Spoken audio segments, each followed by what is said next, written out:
Green Team Media. Well, I wrote Don't Be Afraid before Pan's Labyrinth, and I think it's sort of the seeds of Pan's Labyrinth were there. You know, a little girl arriving to a home that is not her own with one step parent that is called in the night by a voice and goes into sort of a secret garden, discovers a secret entrance to a secret place and where creatures live. And that's where the similarities end. After that is all, it's a war in Don't Be Afraid, and in Pan's Labyrinth it becomes truly a transit into a different world. So, you know, I think that because of those similarities, I didn't want to, after Pan's, I didn't want to direct it, so I started just producing. But there are many things that come. Both of them are sort of fairy tales gone wrong, in a way. And Katie, what drew you to the project, and why did you decide to play the role of Kim? Well, I am a huge fan of Guillermo's, first of all, and so I was very honored. And I love the characters of this film. They're very real, and Kim is such a strong female character who goes on a very real journey. And I loved where she started and where she ends up. And I loved the moments where she bonded with Sally, and I like horror movies, and this had great emotional tension, so I felt like it was very exciting. And Guillermo, how did you find Bailey, and when did you know that she's the perfect one? I wish we could take credit for all of that, but we can't. We auditioned a lot of girls and this and that, but Alfonso Cuarón is very good friends with Natalie Portman. And Natalie Portman said, I know you guys are looking for a girl, this is the girl. Because they've done Brothers together. And we thought, well, we can go on that recommendation. And we read Bailey, and it's like discovering Area 51. It's like discovering an entire alien world of joy. And she's a perfect actor. It's uncanny to find an actor that good at that age that has such control over her craft. You know, she's a really deliberate, really smart actor. And Katie, can you talk about your relationship and working relationship with Bailey? And I know you also started acting very young. Could you see yourself a little bit in Bailey?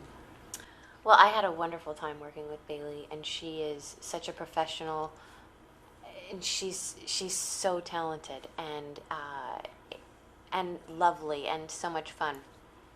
And there was great joy on set, and I loved every minute of it. And I did start young, not as young as her, but she's her own person, and she's terrific. And it's very exciting, and I think that we're going to see so many of her projects to come. Right. And even though you play the role of the mother of Kim, could you identify a bit with the character of Sally? And there's a certain unspoken background to Kim's character that perhaps relates to the journey that Sally's going through and the difficult childhood that she's having. Well, what is hinted at in the movie is Kim's troubled childhood, and which is the cause of her not wanting to immediately bond with Sally, and definitely not wanting to be a mother. But what is great about these two characters is that they really come to understand each other, and they become like companions and comrades, even more so than like mother-daughter.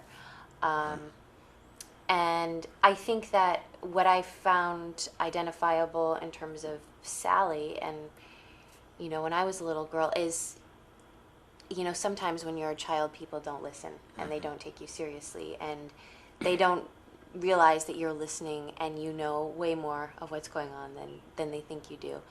And that is one of the themes and what is explored in this film.